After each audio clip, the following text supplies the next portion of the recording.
I do believe we have quorum, but Matthew is not a voting member, so I'm not sure you need. You're kind of going in and out, Nicole. We couldn't really.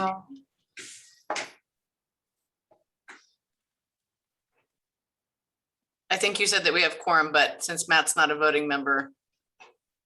Don't count, or do I? No, you do not.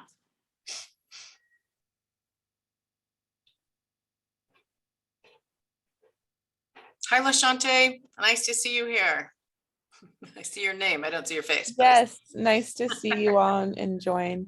I'm sorry, I was out on a maternity leave, so I'm just getting back. Congratulations. Yeah, thank you. Glad to be here.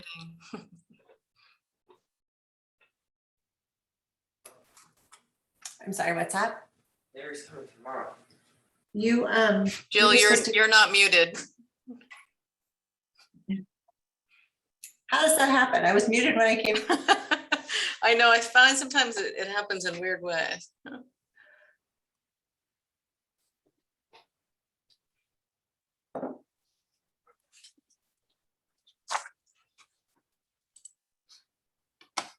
Okay, with Shayla, do we have quorum now? Mm-hmm.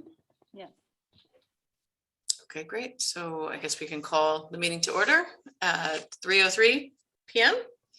And Nicole, do you want to do a roll call attendance? Becky, Present? Matthew, Present. Patrice, Present. LaShante, Present. Dr. Walker, Present. and Shayla. Here. Do you know if Melissa is joining us today? No, Melissa is out today. She will not be here.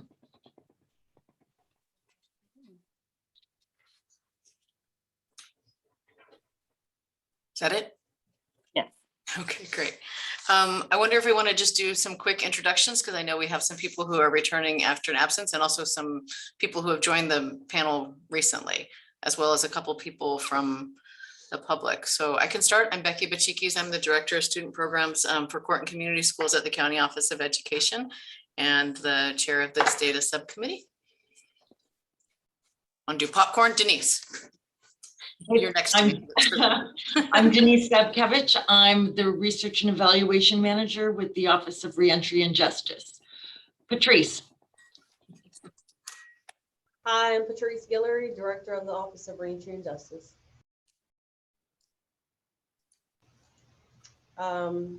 Matt.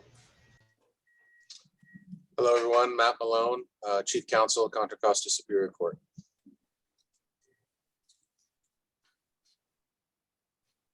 Matt, can you pass the baton to somebody else?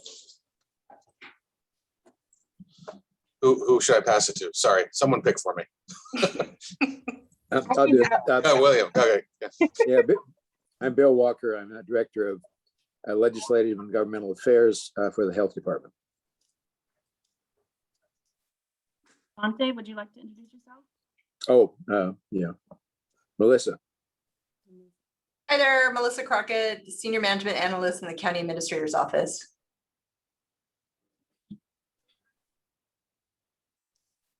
I'll jump in here. Shayla Bonner, Community Organizer. And I'll pass it to Cheryl. Yes, Cheryl said it. On the racial justice, well, I'm on the oversight body for the diversion subcommittee and also racial justice coalition. And right now, I will let you know that I'm in the whole nother time zone. I'm really tired right now, but I'm here. I will pass it to Miss Jill. I thank you. Jill Ray with the Office of Supervisor Candace Anderson. And I will pass it to Shayla. I don't think Shayla, you introduced yourself. I did. I pass it to Emilo.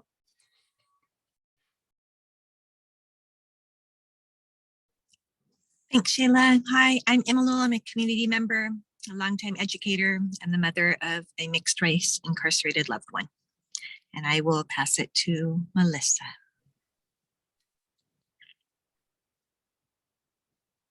Or, I'm sorry, I'm attending from my car, scrolling through your faces. Nicole. Hi, Nicole, Popcheck here from Office of Reentry and Justice.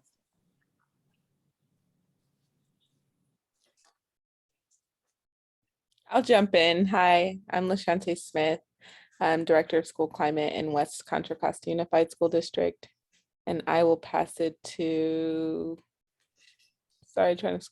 Christopher. Good afternoon, everyone. Chris James here with the W. Haywood Burns Institute. Kind of not supposed to be here today, recovering from surgery, but wanted to I will be here for the whole meeting. I was going to say make a quick appearance, but that sounds like I'll be stepping out. But this is the final thing that I'm doing this week because it's a little rough, but glad to be here. And I don't know at all who hasn't gone up to this point.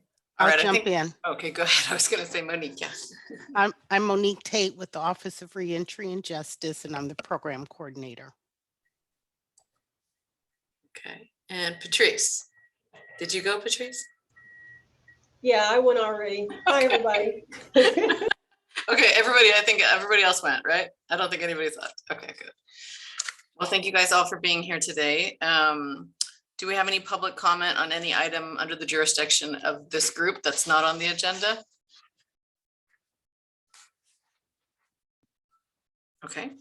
Becky, the ORJ has an announcement though, that I would like to share. Okay, I'm sorry, that's first, go ahead. Yeah, that's okay, that's okay. I didn't agendize it because I wasn't quite sure where we'd be, but I would like to share that Nicole has got a, what do you call it, a pending version of the data dashboards on the RJob website, and it's looking really good. I think we just might have some minor tweaking to some wordsmithing, but those graphics have now or will be posted imminently. So just wanted to share that. That's awesome. And thank you, Nicole, for your great work and putting it out there for us.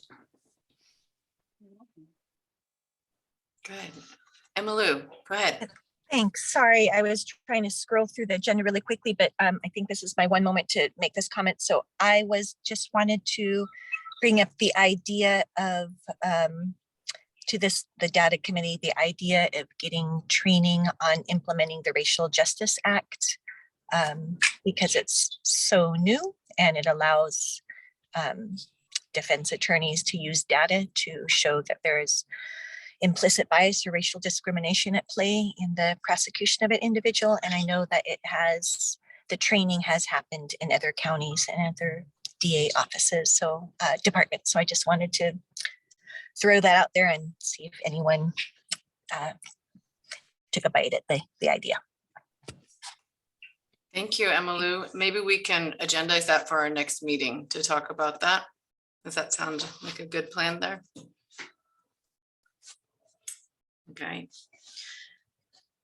So any other public comment?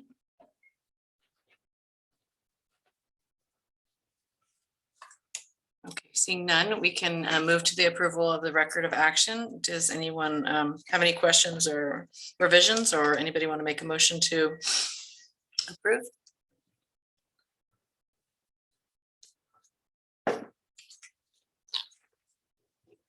I noticed there's a lot of detailed notes in here. Nicole, did you do this?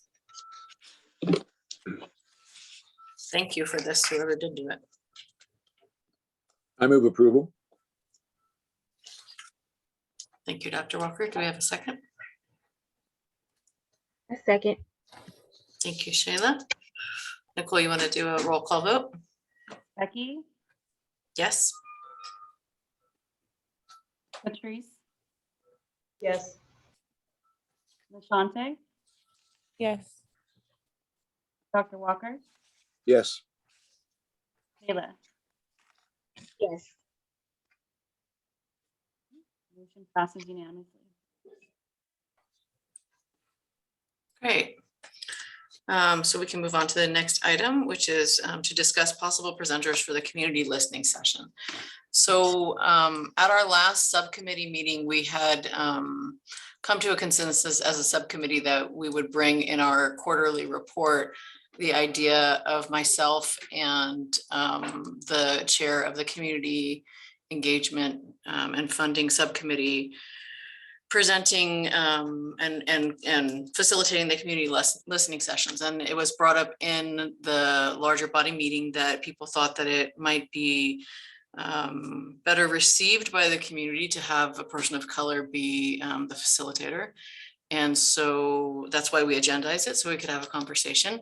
I really liked the suggestion that Michael Pearson had made in the larger body meeting of perhaps having some of our community members, since we do have some community members who are on the body, that maybe they could take the lead in facilitating that. And I did send an email to Michael Pearson asking if he might be interested in being one of the people to present, but I didn't hear back from him. But I know we do have a couple members here who are community members, and I just thought we could open it up for discussion if anybody wanted to volunteer to do that. That would be beautiful. Or if anyone had any ideas about who we might ask so that we could get moving on that item.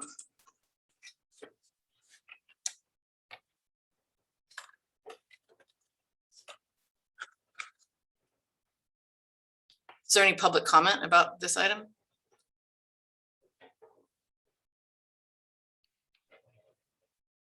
I would just add that I remember during the quarterly meeting, it was also brought up, I think maybe Tamisha had mentioned possibly co-hosting with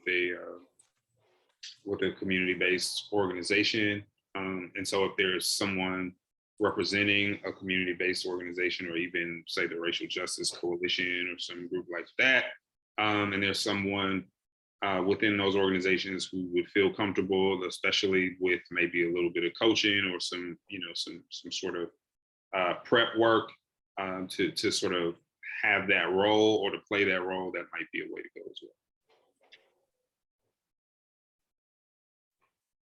Thanks, Christopher.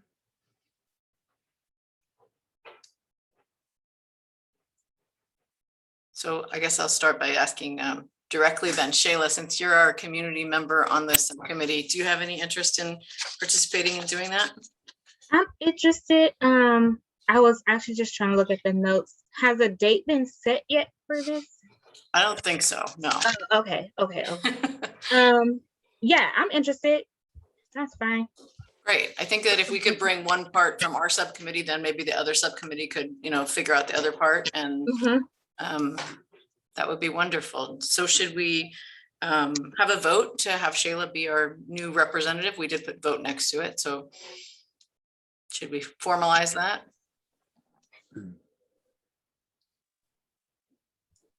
Anybody want to make a motion? I move that Shayla represent our subcommittee in the presentation. Thank you, Dr. Walker. I second. Thank you, Patrice. Nicole, you want to take the vote?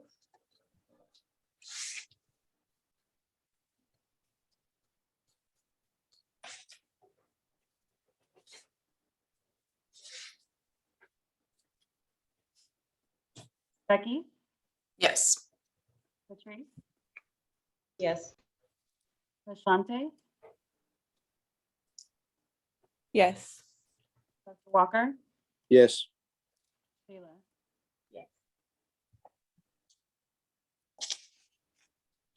Great. Yes. Thank you. Oh, I'm sorry. Was that it? No, you're good. Okay.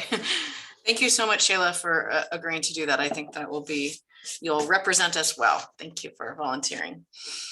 The next item on the agenda is to discuss the work plan. And we just agendized this just so that we could have a conversation about kind of where we are and what we're doing. And what our next steps should be in terms of just this subcommittee and the larger work that we're doing. So is there any public comment, first of all, about the work plan? Anybody from the public want to share anything about the work plan? It's attachment 2, which begins on page 10 of the packet. Oh, Cheryl, please go ahead. My only comment is that I want to make a comment after you guys talk about it. Okay, well, you know, we're pretty informal here, so it's I know. Yeah. Yeah, I just wanted to just let you know that Okay. I would just like to reserve my comments after you talk about it. perfect. I will Thanks. remember, and if I don't remember, please remind me. Yes, ma'am. Anybody on the panel or anybody else have any thoughts looking at the plan?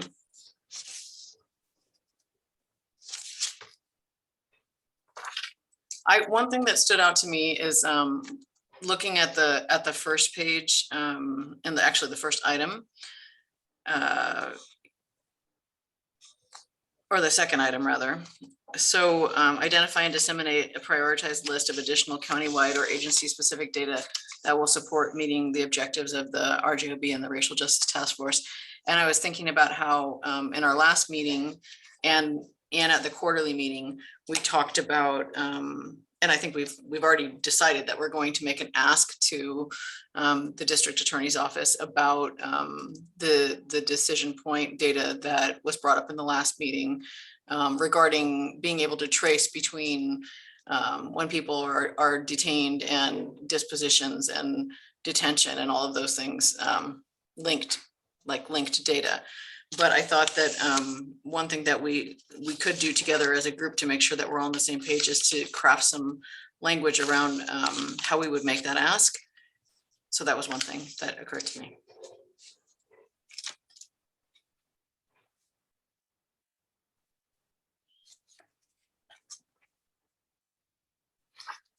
And the other thing that was brought up to me and that I had discussed with some people was number 6 on the second page, where it says provide consultation and recommendations to law enforcement and criminal justice agencies on best practices surrounding the collection of data, as well as the next part, 7, develop a countywide training on ethnicity data collection best practices. And when Denise and I were talking about that, it seemed like that one thing that could come out of this too would be a recommendation to have police agencies engage in some kind of implicit bias training as it relates to their work. And Denise, do you want to say anything more about that idea?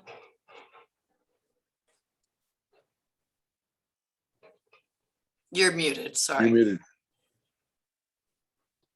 Thank you. My apologies. You know, I don't have anything more to say about that.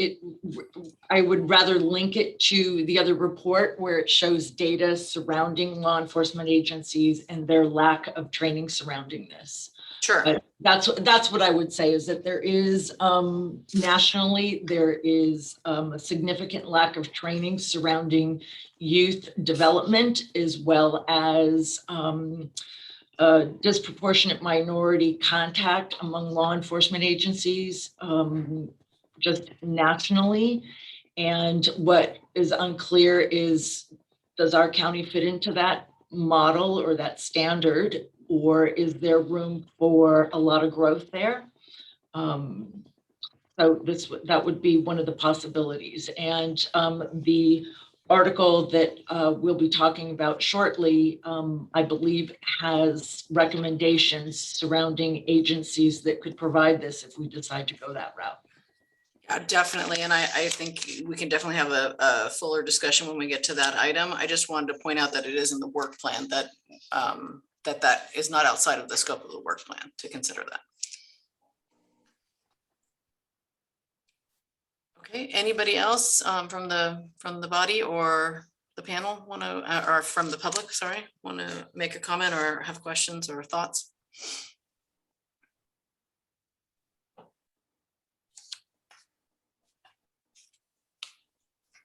Cheryl, did you want to go now or do you want to join in later? No, I can talk now. It's a couple of things. So, couple things. I don't see disproportionate minority contact. I see disproportionate contact with Black and Latino people. That's what I see. So I'm one of those people. I call it, you call a thing a thing, right?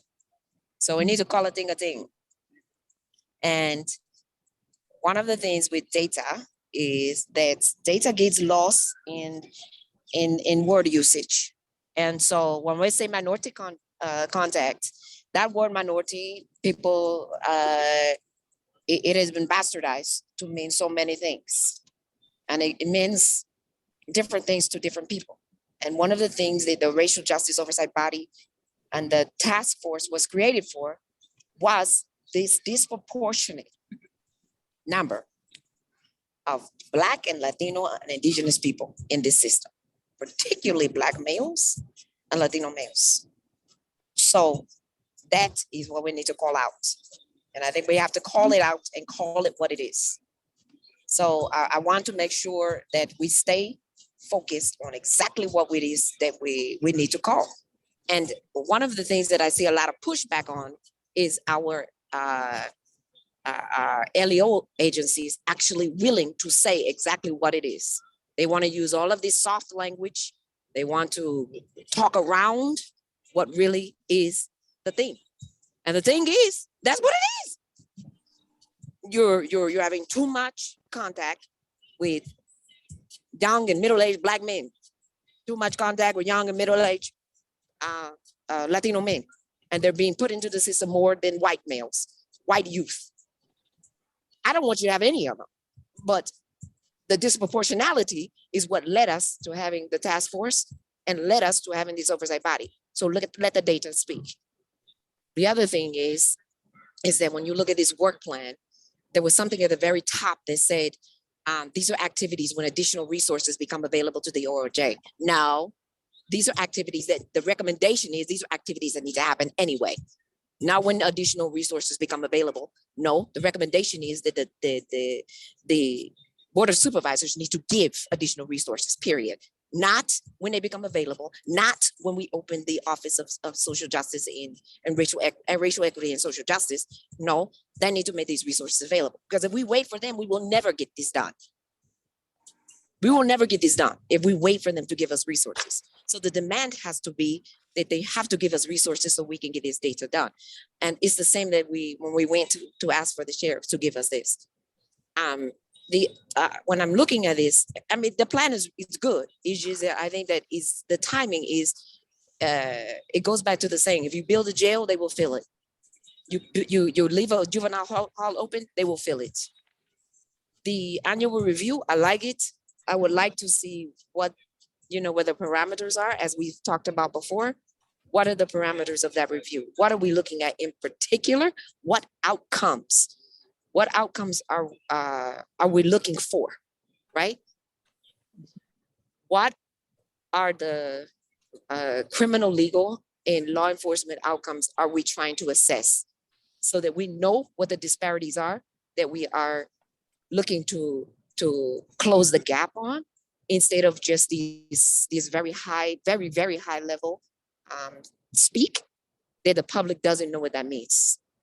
So if we're trying to reduce the number of people who are coming into custody, the number of people who even have contact with law enforcement, the number of youth, the number of adult people, the number of people who have these touch points throughout the criminal legal system, then I think we need to say that specifically in a work plan. It's supposed to be more specific, not so high level like a mission statement. The same thing with making the recommendations to improve the programs and practices. What does that mean? What does that mean to eliminate and reduce the racial disparities of what? Of Black and Latino people who are coming through the system. Call a thing, because it is not just any race that's going through this system. It is not just any ethnicity that is going through the system. It feels anyway to the public when you talk to them, very targeted and very specific. The last thing is, when will we conduct these assessments? Are they quarterly? Are they annually? This is number 3, by the way, on page 12, under objective 3, it says conduct an assessment of any interventions designed to reduce racial disparities. How often will this be done? When will it be done? And who will do it is what I'm referring to. And it will be the same thing with number 4. It also says conduct an assessment of the current data. Is this an annual assessment, a quarterly assessment? And then what will we do with the data once it's conducted? And then the supports through consultation and training. The comment about bias training and things like that, I'm gonna go back to what we talked to last year when we talked about bias training. Who's gonna do the training? It does no good to have people doing training who read about bias somewhere. And I objected to it last year, and I'm gonna object to it now. I don't need white people who say, I have Black friends, I have Latino friends. Or I used to be a white cop, and now I woke up one morning and now I think differently. So I can train other white people on how to not be biased. And I'm being very frank with you guys. I know some people think differently. I do not. I just like my husband cannot tell me that he understands what it feels like to give birth because he was there in the room with me. No, you don't. No, you can't. No, you don't. You don't know what it feels like. So don't talk to me about that. So, and you don't know what it feels like to be in this skin 24/7. You can have empathy, but you cannot tell people who have to wear that skin every day. Just like I cannot tell my 2 sons what it feels like to be young men in skin that has this hue. So you have to keep that in mind when you're talking about referrals for this kind of training.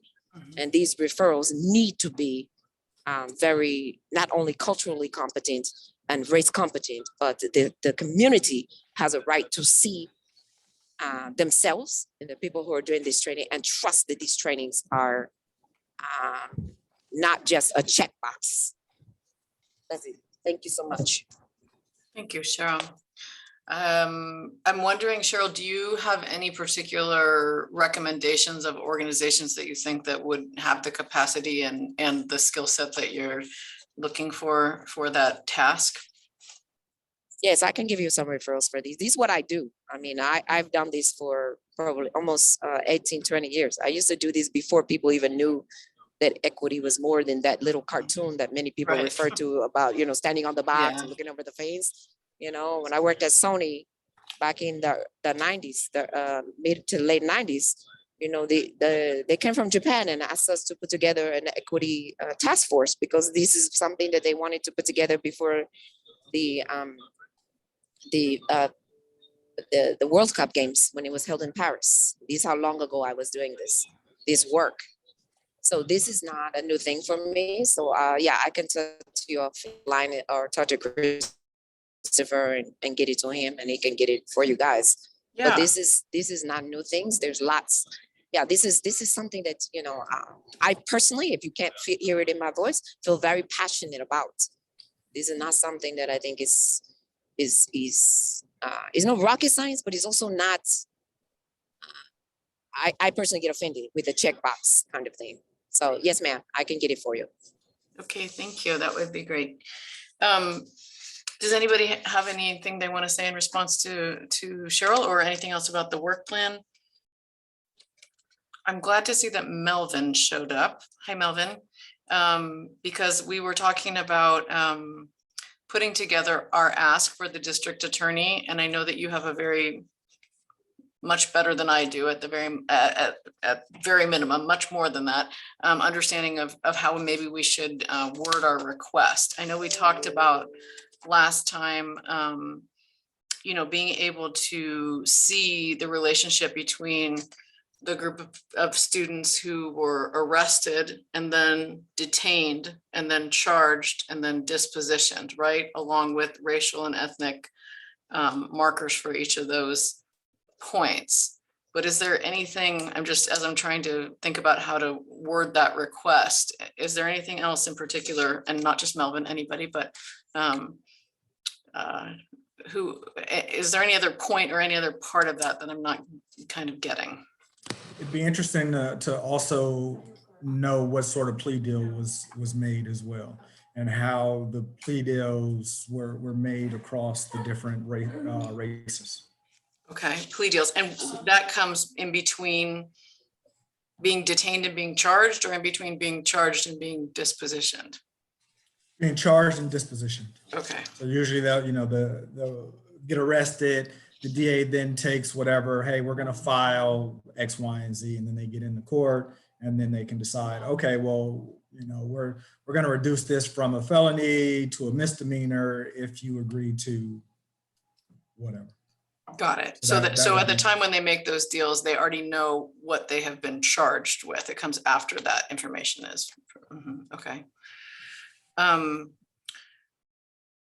So the other thing I think is to try to, anybody else have any comments about that? Anything else there? Or does that capture kind of what we were trying to, if they were to give us that information about arrests? Although do they have the information, but we have the information about arrests from another source?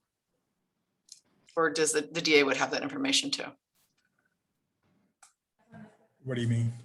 I mean, if we're trying to, I guess I'm just thinking that if the purpose is to try to trace it through and to be able to see the disparities at any one of those different points, we need the data to be linked between them, right? So I'm just trying to formulate what we're asking them for. Yeah, so the DA should have all of the arrest data. And that's the thing, if it's, and somebody's not on mute. When it comes in, you know, from the law enforcement, if it's a felony, it goes straight to the DA, and they take a look at it. And then misdemeanors usually come through, well, usually they come through the probation department, and then we would send it over if we're requesting a petition after we go through all of our efforts to sort of close it out if we can. So do we need to capture, it seems like in order to get a full picture, then maybe we do need to capture that data of the ones that are not initially referred to the DA, or no?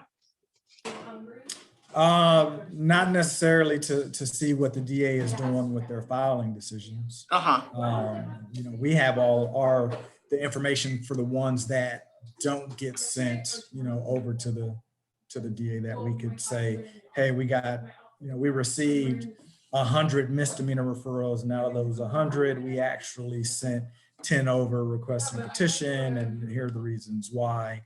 You know, if it's a mandatory sort of referral, or sometimes, you know, the DA would get a felony and then send it back to us and say, please file as a misdemeanor or whatnot. So it's usually just the ones that the DAs get and make a decision on what they're going to do, I think is really helpful sort of data. Then could explain, you know, those kids who remain in juvenile hall, you know, from the time of arrest.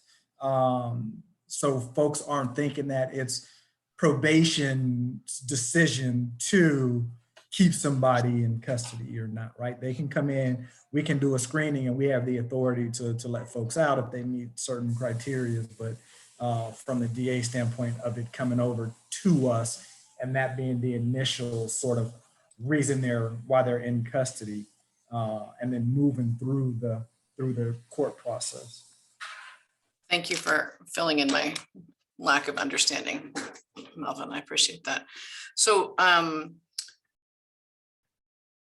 So I think that maybe we could just try to draft a statement here that the RJOB data subcommittee is formally requesting information about arrest, detention, charges, plea deals, and dispositions of all youth in Contra Costa. So Rebecca, would it, Yes. let me ask a question. So, sir, Melvin, would that information come with like some more demographics? Like, I know it wouldn't have their name and they have to block some of that on the use. But I think you talked about this before, which I appreciate. And I like this, what you're asking. Will we be able to call out like which youth are being held, like the social backgrounds, like their ethnicity, their the race, the ethnicity, the age range, even if it's not the specific age, because I know they block out some information, you know, male, female, stuff like that. Will we be able to gather that kind of data from the reports that you're either getting or that you're requesting? So from probation data, you know, we track all that data. I can't speak to what the DA sort of tracks in terms of race. They'll probably, and like I said, I don't want to speak for them, but they'll probably say they may not collect the race data, so it doesn't influence what their sort of decisions going to be in filing. But from the standpoint of youth who come into juvenile hall, like we have all that information of every youth that comes in to juvenile hall of what we're tracking. Well, no, I know you have it. I know you have it, but I'm saying the report you're asking from the DA's office, do you think that's something we should be asking to, because we're going to ask them anyway. So yeah, so what, yes, and to that I would say yes, because the information, the police, the form that they fill out should have all those demographics of what you're speaking to, right? Yes, race, age, all of that then gets packaged up over to the DA. And so, you know, depending on what the DA then decides what they want to pick and choose from that report on what they're going to track. But yes, all that information is there when it goes over to the district attorney. Okay, thank you. So Ms. Rebecca, and the reason I stopped you was because I wanted to, when you restate what we're going to ask for, I would say to include that information since we're getting it. I know we're getting it from probation. Thank you, sir, Melvin and Ms. Patricia, because I know, Patrice, I'm sorry, because I know that the DA's office should be able to mirror, and I think we've talked about this before. Why are we not able to get similar information from the DA's office that we can get from probation? Probation has been very, very cooperative in getting us these kind of information. So I would say that we should be just as proactively aggressive or assertive, whichever word you want to use, in requesting the information from the DA's office. I don't think we need to be dancing around and saying, give us what you want to give us. No, give us this information. I hear you, Cheryl. I was just trying to understand what the actual, I was trying to formulate that part separately. So let me read this to you and see if this captures that part. Okay. Yeah. So the RJOB data subcommittee is formally requesting linked data about ethnicity, race, age range, gender for each youth in the county for each of the following data points: arrest, detention, charges, plea deals, and disposition. Does that capture it? Sounds good to me. I would just throw in here that, you know, the RJOB, right, was tasked with, you know, attempting to improve racial equity outcomes for both youth and adults. That language coming in a request for a request that's going to the DA's office that should have information of the same ilk for adults. I don't know that it's, I don't know that there's a separate request necessary to draft that would refer specifically to adults, or if you wouldn't just use the same language and make it more inclusive. Just make it like disposition / sentence. Yeah, and if you feel like you need to, just formalize another request with similar wording that refers specifically to adults, you can do that. Just wanted to make sure that we don't leave out that population. Yes. What you're saying. I wonder also if we should include something like, I know they won't give us like precise geographic information, but maybe zip code or census tract. How about census tract? I don't know if they track that, but that's a little bit broader than address, but nearer than a zip code, right? I think ask for the zip code and census tract and let them tell you no. Okay. Let them tell you no. And then shouldn't we ask for a deadline so that it doesn't get like. Yes. Yeah. Okay, and also how often are we asking for this? Yeah, Emma Lou has her hand raised. Okay, Emma Lou, thank you, sorry. Emma Lou? Thank you. Sorry, I've been attending these meetings for a while, but I'm still not sure when the public's able to talk. Thank you, Denise. I wanted to offer the need, just based on my own lived experience of the DA's office in Contra Costa, I wanted to offer the need for an additional angle at looking at the data because of the discretionary power of the DA with regard to just initial charges. I think there would be value in tracking actually particular DAs and the charges that the individual DAs choose to apply, because I feel like if we just look at DAs collectively, I think that some DAs have their implicit bias or just their old-fashioned, racism under control, where other DAs charge much more heavily. And I think if we just take the group as a whole, then the disparities would not be as stark because it will average out, so to speak. But just, from anecdotally, my son's experience, there's another individual with a different DA, same situation, but the charges are drastically different. So it's a matter of one individual getting no time versus my son's experience getting potentially 50 plus years. So I find value in actually tracking individual DA's charges. Okay, what does the group think about that?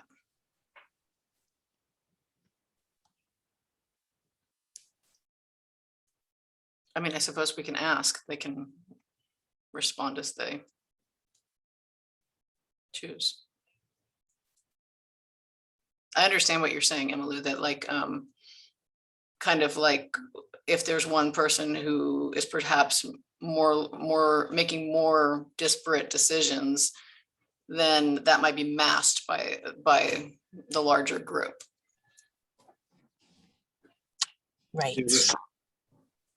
So you definitely want to track, and I don't know that it will come out to individuals' names or what, but consistency within decision making within an agency is definitely something you want to track. I was literally the only other meeting I've done this week was right before this meeting, and we were just talking about that. So definitely something you want to track to determine, if there are additional steps that you need to take to ensure equity. And I'm wondering if even in a case sort of like the example that's been raised, if there is a consistent case number that would give, some indication that, wait a minute, that these outcomes are really different in a case where everybody was, basically, sort of charged with, or should have been charged with the same thing, where it was the same incident that led to it. And if that would be a proxy in the likely event that there's pushback or resistance to identifying individual attorneys. Are you saying, I feel like I'm a visitor from another planet with some of the vocabulary. So are you saying that if we had some identifier for the case, then you could therefore see that disparity? Is that what you were saying?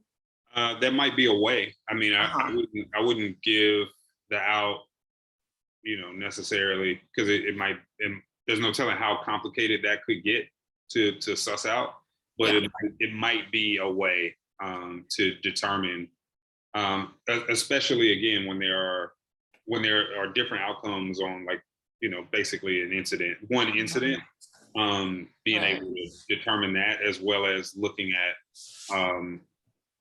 I guess, similar charges and the outcomes, or similar allegations and the outcomes. It's just, it depends on the level of detail that we can get about what's leading to these charges.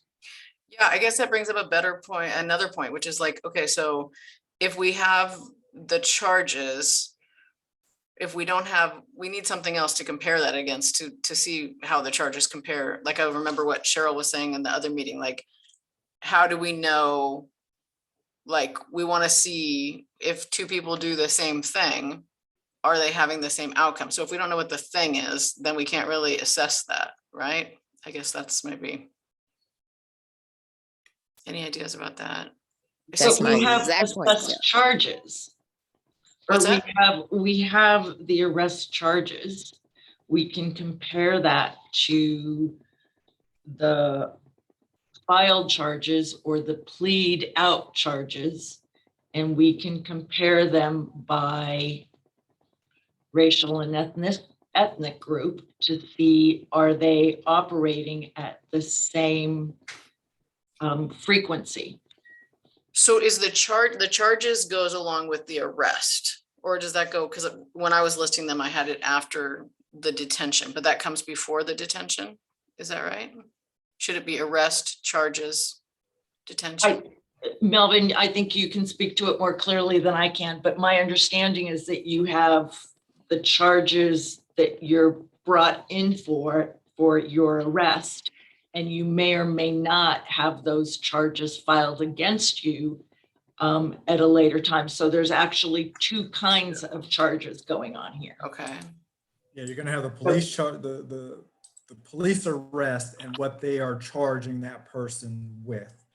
And then when the DA gets all the information of the case, they're then going to determine they can meet that charge, that's what it should be charged, or something of a lesser charge, or they want to step it up or whatever. And then that's the one that then would go to court. So the police can charge it, just say they, it comes in, and, we were seeing a lot of, when school started a couple of years ago, someone would have their cell phone, they go to school, somebody would take someone's cell phone, right? Or they would take, $300 or $400 pair of shoes off of someone, and the police would arrest and then charge it as a robbery. And then the DA would get it, and then obviously they wouldn't charge that as a robbery. They would charge it as grand theft or, whatever it would be. And so that's the sort of the situations you have of police are going to charge one thing, and some of the times, and I want to say, probably a couple years ago, what was going on, we made the transition of our juvenile hall. And I think a lot of juvenile halls, up and down the state, when they were talking about, we only want to take serious, the most serious 707B sort of offenders or whatever, coming in. And so you get the cell phone taken, knowing probation's juvenile hall, we're not going to book a kid on a petty theft, just that that's what it's played down to. But if they're charging it as a robbery 707B, because of that, we have to take the kid into juvenile hall, even if we look at it and we say, well, this is a cell phone thing because of the penal code and by statute, what we're supposed to take into our juvenile hall. And so that's where you're going to get the differences of arrest charge, what it is to get a person, especially with a juvenile, right? Because in adults, the jail, you break the crime, the jail is going to pretty much take whatever you want to bring down to them, except for the days of COVID now, where they're really trying to screen and keep folks out of custody. But Melvin, this is a great example of how complicated it is or would be to determine whether or not the charges have been stepped up or a lesser charge has been filed, because what you're talking about is the content or the context behind the charge. And that's not going to be something that a data analyst is going to be able to see without some substantial recoding or some substantial work involved. I mean, it could be done superficially, but not from what you're talking about. I think it would be really tricky to do that just by nature of how it's been charged. Let me read through what I just revised on here and see if that captures it better. And then I'm mindful of the fact that Jill's had her hand up for a while. So, okay, the RJOB data subcommittee is formally requesting linked data about ethnicity, race, age range, gender, zip code / census tract for each youth and adult in the county for each of the following data points: police arrest charges, detention, charges brought to court, plea deals, disposition, sentence.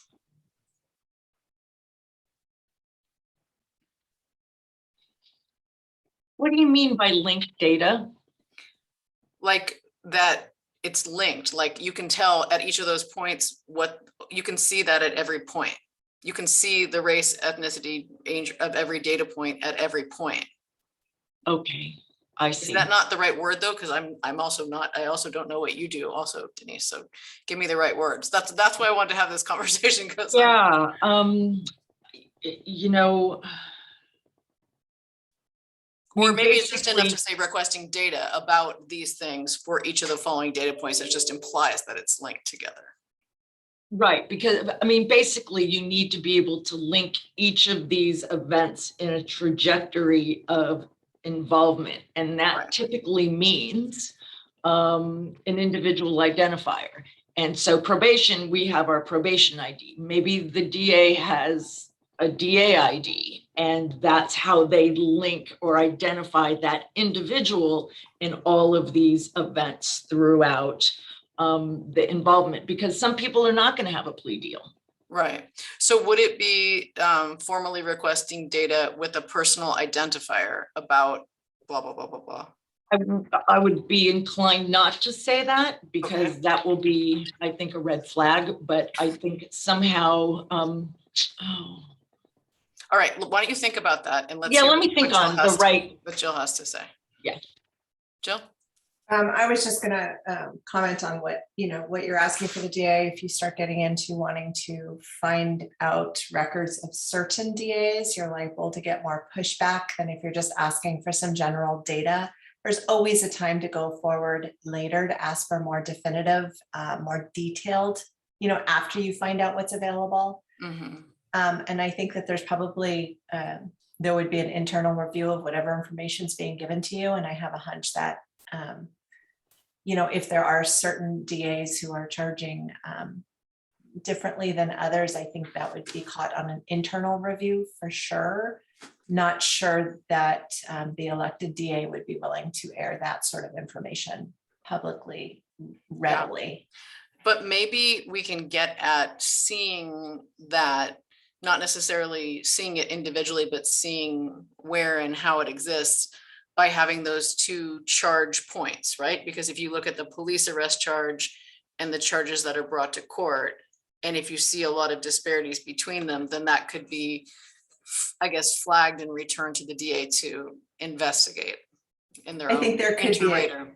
I think there could be a later version that includes maybe more details of what that is or who's charging what, but I don't think in the first iteration that's the best way to go about getting something you haven't been able to get so far. Yeah. Anyway.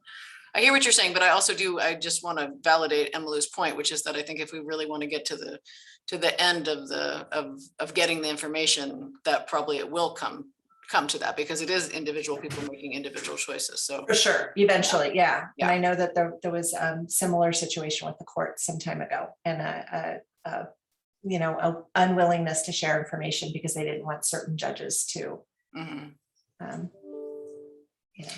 Okay, that's helpful. And then, so the other part that isn't in this statement yet is the frequency of what we are requesting here.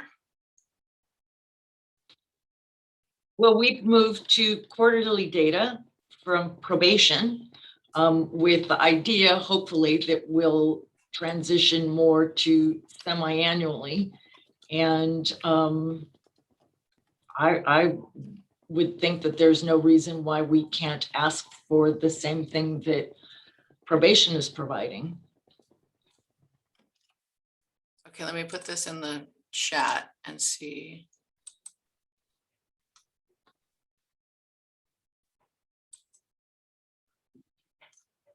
Oh, I'm sorry. I see, and I had the chat hidden with what I was writing on, and it says that Shayla has to leave at 4, and that can we move up number 7, which has a vote to it.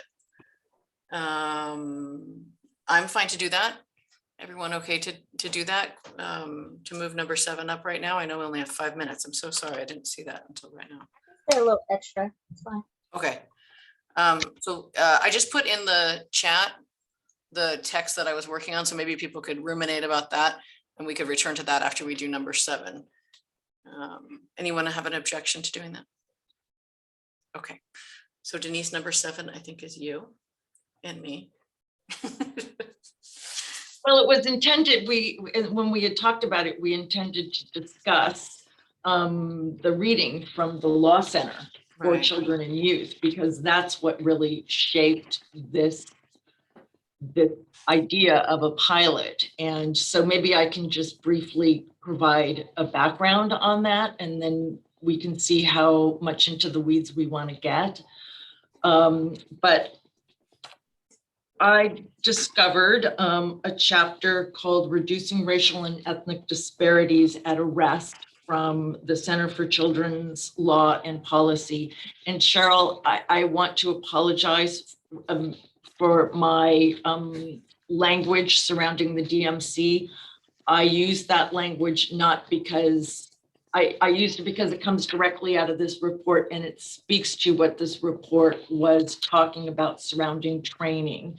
So I fully agree with you though, and fortunately, the data that we have speaks to exactly what you're talking about. So I think we're on the right page. But anyway, this report speaks to what can we do now and how do we, establish some collaborations. And I found it really interesting because I thought that it spoke to some of the things that we are experiencing, like getting collaborators on board and moving things forwards, especially surrounding data. But then I also found very interesting, especially thinking about it from a juvenile justice standpoint, is that on page 10 of the report, there's limited training on youth development and racial and ethnic disparities. And there's a map on the next page that speaks to how law enforcement agencies are trained and whether or not they are trained as part of their entry-level program or at some other point as they grow into their career surrounding youth development. And we know that youth development is so much different than adult development from, a young age all the way through 25 for emerging adults. And if we're looking at law enforcement engagement with youth, to have law enforcement not informed of the brain development and the psychological and social development of young people, it was a glaring gap to me. And as I was thinking further on it, and later on in the document, it speaks about identifying leaders in your community or law enforcement agencies that would be maybe amenable to starting out and being kind of like start small and like an onion, you just pack on other layers to it, so to speak. And when Becky and I were discussing it, one of the things that came to my mind, as well as Patrice's experience with Coco Lead Plus, is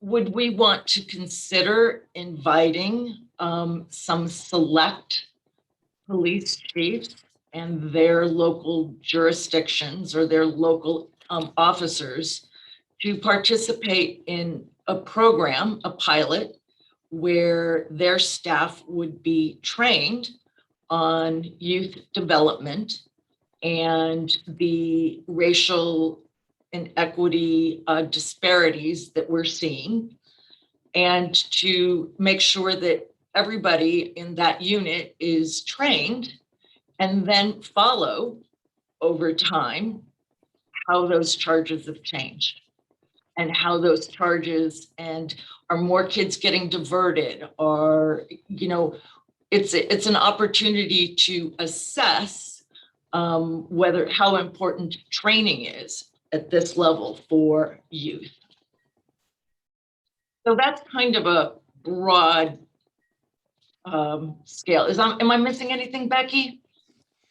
I think just, no, that's definitely reflective of what we were talking about. And just to put a little context around it, I think we were thinking that the lack of training around this just kind of stood out as like something that should be done sooner rather than later. Like, we know this needs to be done, so why would we wait to begin the process? And well, and you also put it out, it's on our work plan too. Right, no, it's true.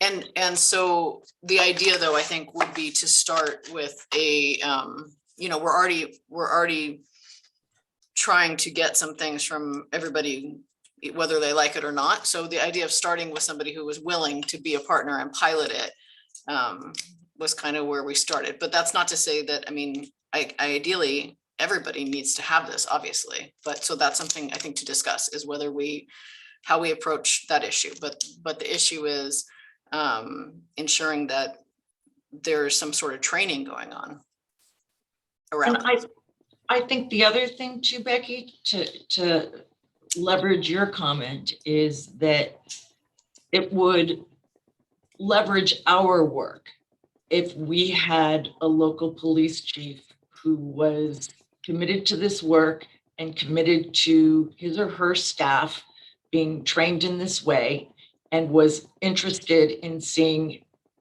how patterns of charges changed with that training.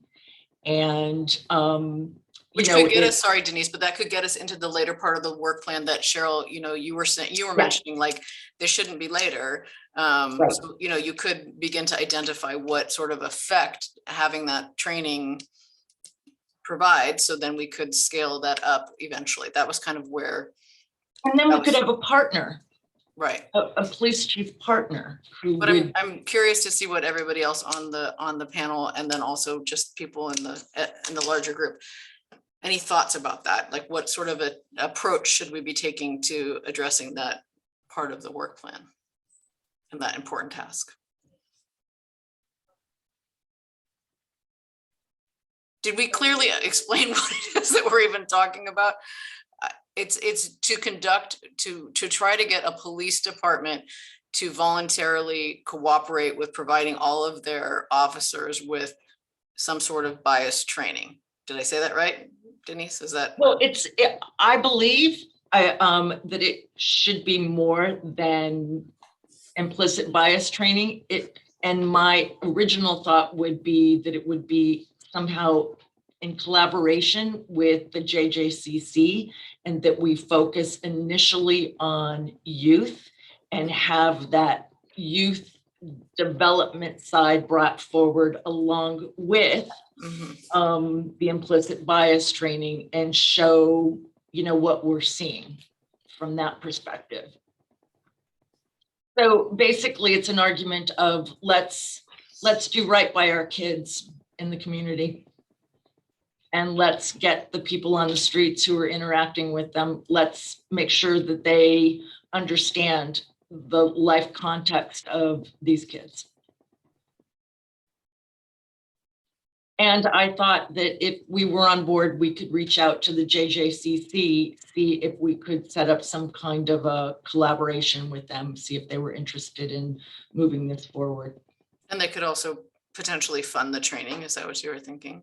Well, I know there are JJCC funds available, whereas there aren't in the R job. And if it's something that they are supportive of, then why not scratch both of our backs with moving in that direction? And did you, Denise, have an idea of what potential department we might partner with? Well, we have a couple.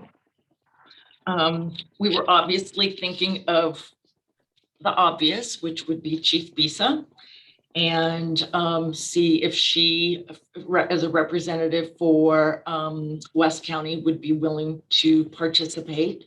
There's also Tammany Brooks in Antioch. Patrice has worked with him on Cocoa Lead, and I think, you know, Patrice, you can speak more to your relationship with him, but it sounds like there's a possibility there. There's also a possibility with Police Chief in Martinez, who I understand is also very supportive of work along these lines. And then more recently, I think there might even be a possibility with, where's Cassie Wilkerson from? Is she from Pittsburgh? Oh, Lieutenant, yeah, so Pittsburgh Police Department. So, you know, I know she's really engaged. I'm not sure what her chief, how her chief feels, but I think there are at least 3 that we could approach as possibilities. So what do people think of that idea of reaching out to those agencies to see if they would be interested in participating in a pilot? I have 2 thoughts. One, just to go back to what Cheryl was saying, just not getting anybody to do these trainings. I think that's very important. And then the other thought, I'm wondering, like, if we can look at the data, like where the young people have been arrested the most and try to get those departments to do the pilot. Just a thought. Okay, like you have hit the nail on the head, because that was one of the recommendations that came out of here. Came out of the children's law and policy document. I don't know if, I think we might be able to have that for at least last year. We could identify.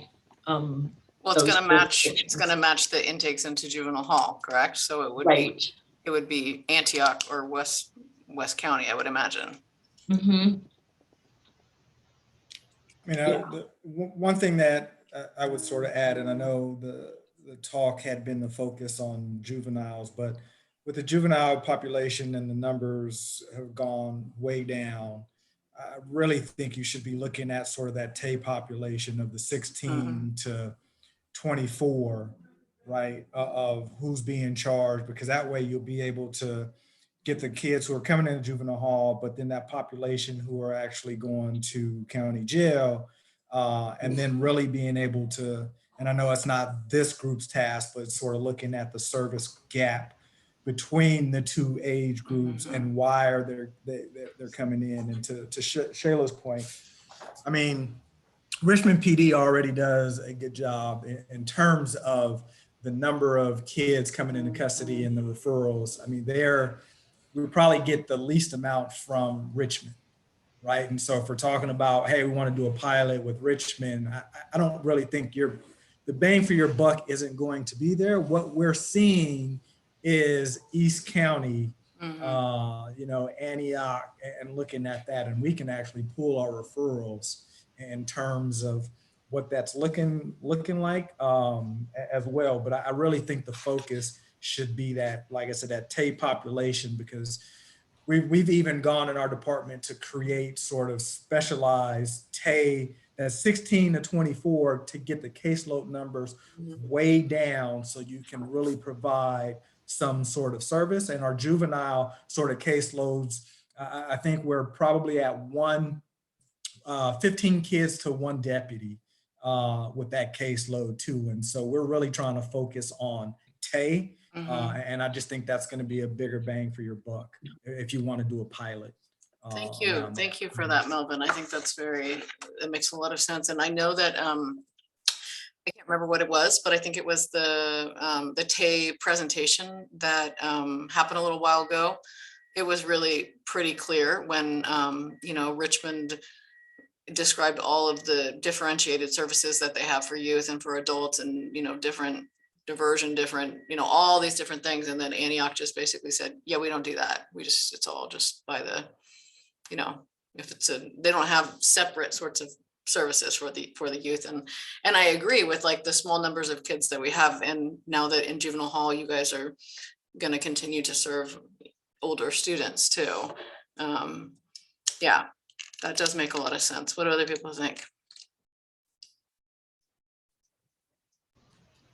Makes sense. Well, Melvin, one question I have is, though the intake numbers are low, are the referrals from the police departments, are they pretty steady and are they higher than what the intakes are?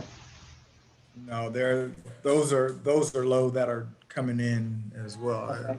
I just think across the board, everything in juvenile has been down. I think when I looked at our most recent numbers, and this is throughout the entire county, I think we're right around maybe 300 youth on probation, whereas 5 years ago, you're So 1,500. we had 500 kids incarcerated at that point. Yeah, in time. so I think when you're looking at sort of that trend going down, it's referrals and everything else. And so the referrals that are coming in, now that school is back in, right, we'll get a number of sort of those school referrals because the school really doesn't know how to handle certain things and really trying to bring in, you know, services and service providers into Antioch to be able to address that. And I think we're, you know, in partnership right now with the Fresh Lifelines for Youth in Alameda County, getting a footprint in East County to work at an Antioch school so we can sort of do more of the prevention and not even have them come across the threshold.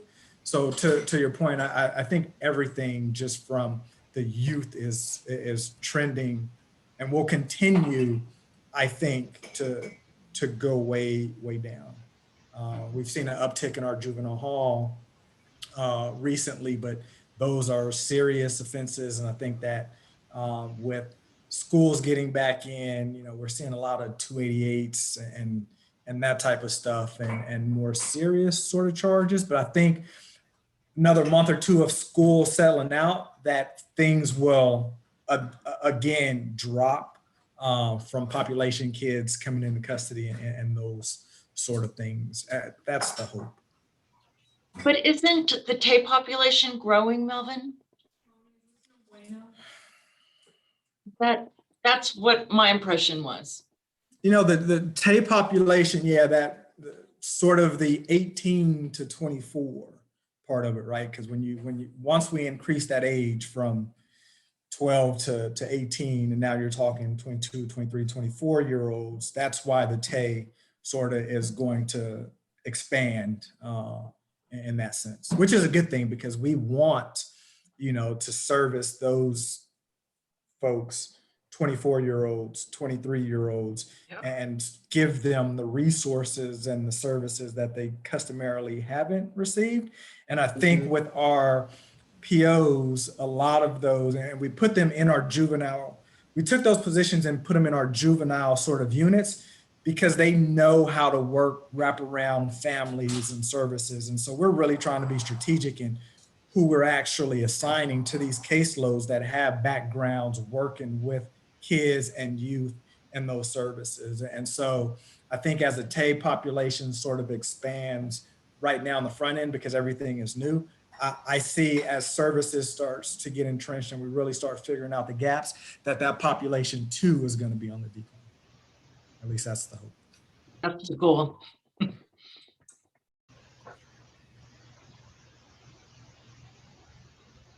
Okay, so Patrice, is there any connection with the Antioch police chief that we might be able to reach out to? So we can certainly reach out to them and see if they will be interested in training such as these. There have been other justice initiatives that they have played a role in. So I don't suspect that this will be something that would be out of the ordinary for them. as well as Chief Manjeet for City of Martinez.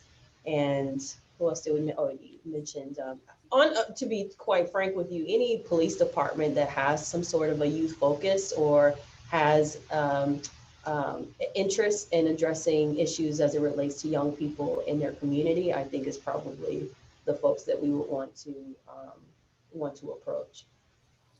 And then maybe there's another sort of like parallel action about bringing an item to the JJCC to see if they would be able to include the funding of the training in one of their budgets. Does that sound right? If I could just throw out another one, because now you have a West County and an East County and a Central County. Perhaps look at San Pablo. They were very, very involved with the community crisis response. And so I know that they're very connected to the county. So you might want to look at San Pablo instead of Richmond. So San Pablo, Martinez, and Antioch, is that what we were thinking maybe? That way you're looking at all three parts of the county. Okay. So do we need to make a vote that we want to do this so that then we can forward that request to the JJCC to consider funding such a project? Because maybe this is totally hypothetical, whatever you guys think, but maybe it would be stronger to go to these places saying we have this training, we have funding for this training as well, not just like, do you want to do this? It's kind of chicken and the egg here, because I feel as though we might want to talk to the police chiefs first, kind of gauge their interests, and maybe at the very least, we can make mention that if we were able to provide some funding toward this, would this be of interest to them, and see what they say. Okay. At least that's my take. I think we probably should do that first before we make a vote that we're going to move forward with this, and then find out that the folks that we're wanting to work with may not have the bandwidth to work with us. I hear what you're saying. So Patrice, are you willing to be the person to reach out to those folks? I can definitely do that. Okay. I'll just say, I don't think, I don't, and I don't want to speak out of turn for the chief. I don't think funding is going to be an issue, whether it's JJCC dollars, whether it's $6, $7, $8, because one of the things that we probably could take a look at too is getting our TAY deputies into the same training with the police officers. So we're all speaking the same language. So then when they're out doing their field work, we've all had the same training. We all sort of can do all of that. And I think from involving the probation officers, we would, like I said, we have buckets of funding that we would be able to do. So I wouldn't necessarily worry about funding for them. It's just, hey, here's an opportunity. Would you guys be interested in doing? And then, like I said, I'll talk with the chief on Monday, just let her know that, hey, I spent some more of the money you've been telling us to spend. Thank you, Melvin. That's really helpful. And you can take that one on, Melvin. I just didn't want to commit anything yet before we. Well, that's why. Yeah, that's great. That's great though. So, okay. So.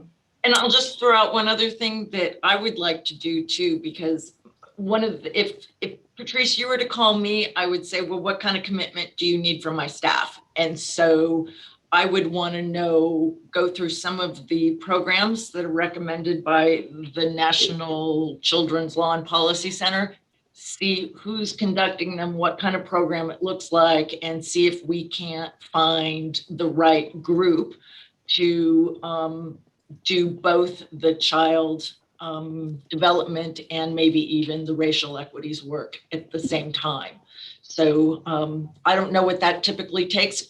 Chris, you might know a little bit more about what some of those are, if it's a day long or a couple days or what. Yeah, that's an interesting question. So I'm just going to throw this out there. There is somebody in particular at our organization who's not in our Oakland office, but lives in Chicago, who does advanced youth development trainings. She did one for like the whole staff. It's intensive though. It took a while. Like it wasn't like a day-long thing. It was several sessions. I forget exactly how many sessions it was. So we just did them in like all staff monthly meetings. But I mean, I know that she's done that for different probation departments at the state level, with Chicago Police Department, so on and so forth. So, I mean, I'm sure she could adapt the timeline depending on what the needs are to some degree, but I do think it would probably be more than like one half day or something like that. It'd probably take a few more sessions than that if she's doing it. So that's my sort of firsthand knowledge of at least the youth development part. Well, and this is why I asked about what kind of program is it? Is it something that is really intensive kind of youth development? Or is it just more of a broad survey of what are issues for youth, which probably most law enforcement officers and DPOs who we're working with, they already know. So I think the idea is to get a little deeper dive into it. Mm-hmm. Could you make that link for me, Chris?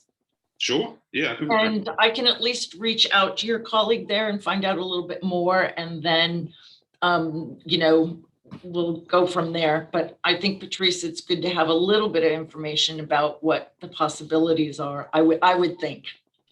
So Denise, if you and Patrice are going to collect that information, then maybe Cheryl, you could send the ideas that you had also to them so they could look at those at the same time. Does that work, Cheryl?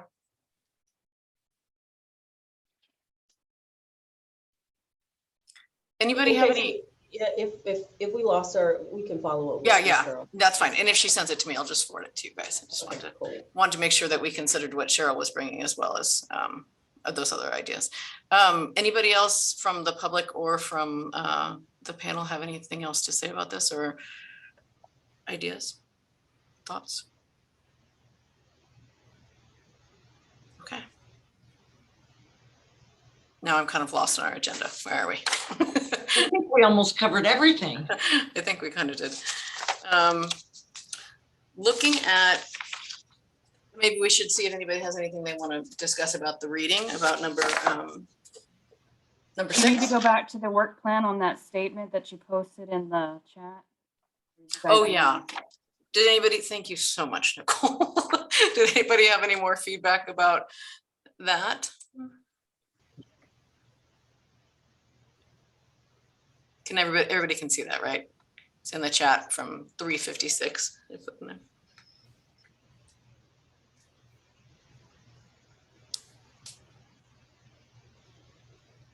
Does that look okay? Do we need to? I think so. And I think you might want to have a little, you know, caveat that sort of speaks to, you know, if these are individual records at each of these data points, the ability to link them with some anonymous identifier. Mm-hmm. I'm imagining that this data is going to go to ORJ, that you guys will be the recipients of the data. I'm projecting positivity that they're going to give it to us just like we asked for. So I wonder if the request should come from you guys too. Does that make sense? On behalf of the committee? You know, I'm thinking that the committee and that your role would be the right thing, that we should kind of keep ourselves out of it as much as possible. Okay. Yeah, I would agree with that. If it were 2 years ago when ORJ was still under the county administrator's office, then I would say yes. But now that they're under the probation department, it seems as though probation is going after the that DA makes sense. That makes using sense. ORJ. Okay. So should it come from me or should it come from Christopher as our, I don't know, Christopher, what is your? Well, then the other issue is where's it stored? If it's not going to be stored at probation where we have a super secure setup for that, then if Chris, you're going to house it, I think we're going to have conversations about the security of that.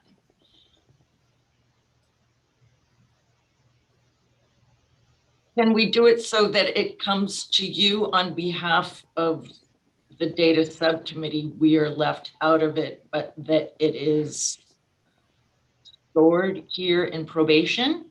Would that be a conflict, Melvin, do you think? Okay. How does that No, sound? I think that should work as long, like I said, the ask shouldn't come from Yeah. ORJ. So do you think it should come from Christopher or should, Christopher, is that the right word to say that you are like the staff to this committee? Is that the right word? Yeah, so normally, I'll just chime in here. Thank you, Jill. So normally, any asks that come out of a subcommittee would be signed by the chair of the subcommittee, commission, committee, advisory body, whatever. So that would be the most appropriate. And then, Great. figuring out where the data goes afterwards is Okay. Thank you, Jill. Jill's our parliamentarian for sure.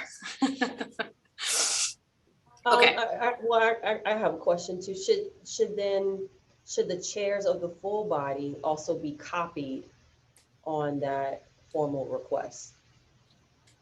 Yeah, so to have more teeth, most definitely, this could be a referral to the full body. The full body votes, and then the chair of the full RJOB would be the one who sends that request. That's the other way to go. That gives it a little bit more.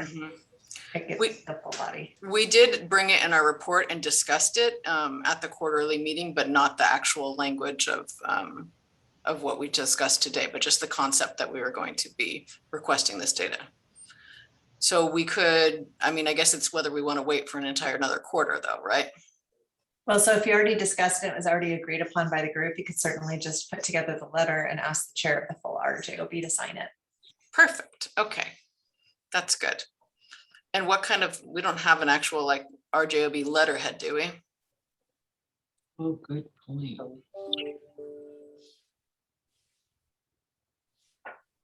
I feel confident Nicole or somebody could probably put something together. Okay. I just wouldn't feel right sending it on the county office of education letterhead. You know what I mean? That doesn't sound. Well, would it come from Bisa's office as the chair? No, it would come from the RJOB advisory body. Okay. So Nicole, is that something that you're up to taking on? Figure it out. And it actually could be signed by both Bisa and Becky. It could be signed by you two both as the chair of the full body and the chair of the subcommittee. Okay, that makes sense, doesn't it? Yeah. Okay, good. So I think we have our next steps with that. So Nicole, you'll draft up something kind of formal letterhead and put this text into there and give it back to us to review, and then we'll send it to Bisa for her signature too. Yeah. Okay. Do we need to do any kind of like, I feel like we already voted about this concept, but now we're doing the wordsmithing. Do we need to vote again, or are we good with this? I captured what was in chat, and we'll have conversation with Denise and Patrice offline. Great.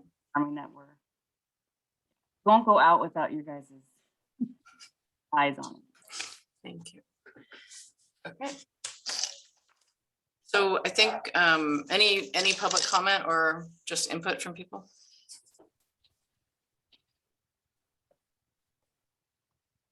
Okay, so should we talk briefly about the reading? I think that's the only thing we have kind of remaining here.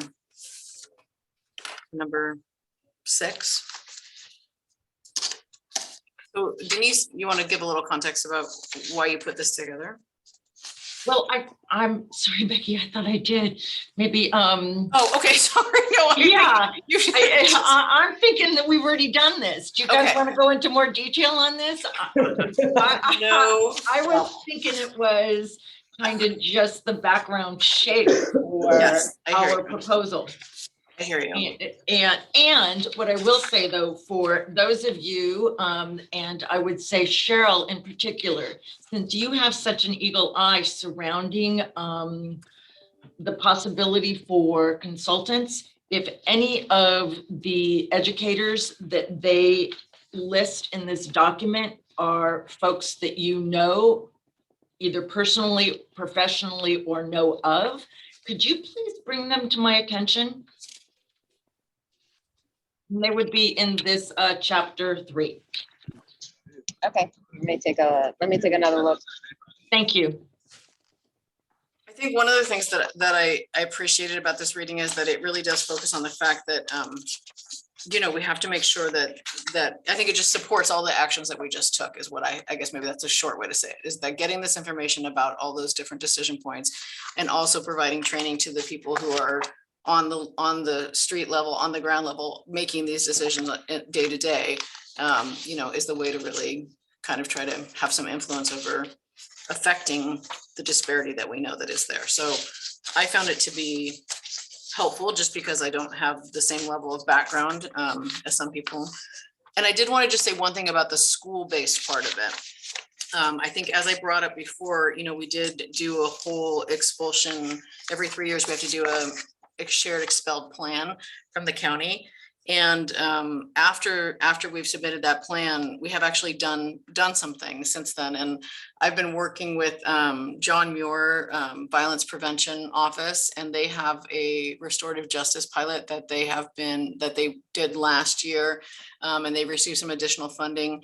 And I met with Adriana from John Muir to review the data that was available about school-based expulsion and suspension, and showed her how to use the DataQuest tool. There's an online tool where you can drill down into individual schools and things like that. And so she was very thankful to know of that information. And so she was using that information to consider which schools they might reach out to prioritize in terms of providing their subsidized restorative justice training and coaching. So I just want to mention that because the last part of this is obviously about the school. And I know that LaShante is doing a lot of work in West Contra too. Do you want to say anything about what you're doing, LaShante? You're muted still. You're muted. Oh, I was actually talking to my daughter. So in West Contra Costa, we've been doing work as part of the racial and ethnic disproportionality team to look at school-based arrests and to look at our processes for when we are suspending kids and when we are expelling kids, what preventative measures are we putting in place and what other means of correction are we putting in place before suspensions occur. And so we did a lot of work around revising our whole discipline matrix because we found that the actual matrix was creating more disproportionality. And so now we're partnering with Impact Justice, and they looked at our data for the past 5 years, and not only on how many students have been suspended and the kind of the racial disproportionalities, but looking at in our how many days of suspensions or how many suspension days students were receiving. There was a huge discrepancy within that. And a lot of our interventions were geared toward Black boys, but it's really Black girls who are receiving the disproportionate outcomes. And it was all around a very subjective category of cause, attempted to cause, or threatened to cause physical injury.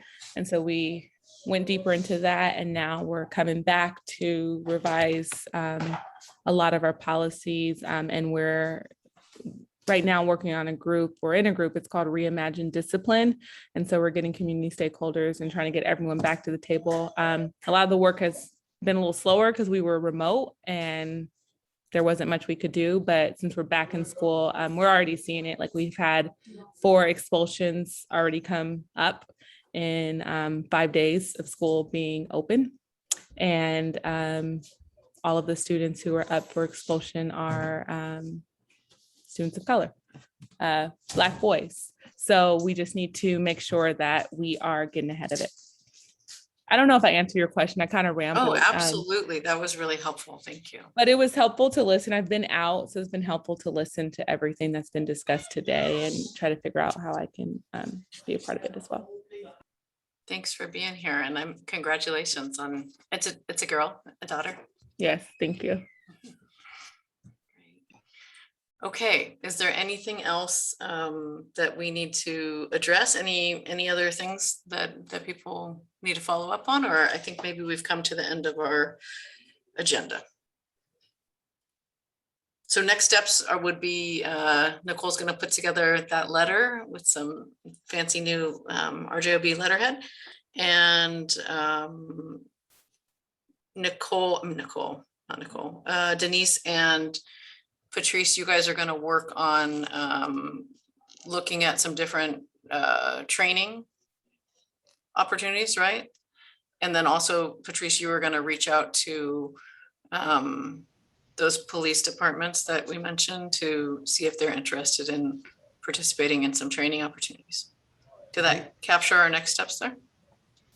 That's what I have too. Okay, But we Cheryl, have- I Cheryl, yeah. Agendize this, but did you want to look at the daily reporting website when it's published? I anticipate it will be by the time you guys meet next. yeah, maybe, oh, you wanted, maybe we should agendize that for next time, or is It's that up what to you. I was just gonna throw that out there if you guys wanted to agendize that. To look at it. Or at least we'll communicate where it is. Yeah, sure. Why don't we, is it public? It's released or no? Not yet. Not yet. I see. We can do an announcement too. Just post it in the chat. Sure, okay. That'd be great. Cheryl, did you have something more to add? Actually, that's exactly what I was going to ask you about. Because I know I didn't hear you speak about it. Was the where it can be found? Because I'm probably going to find out about it, where it's going to reside, what data is going to be published, what format.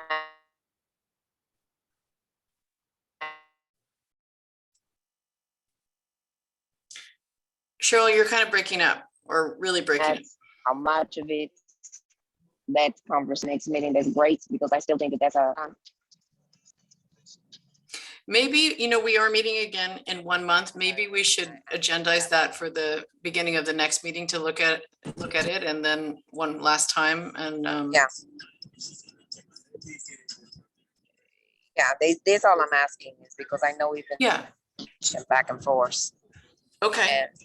And there's something that's it actually came up in the other meetings as well. Okay, I think Cheryl's agreeing with that idea of agendizing it for the beginning of the next meeting. And I'm sorry, I have missed some of what Cheryl said because of the in and out. So are we agendizing the dashboards on the Our Job website? Is that what we're doing? Okay, so then would that mean that we don't want to post them and make them public until after the Our Job?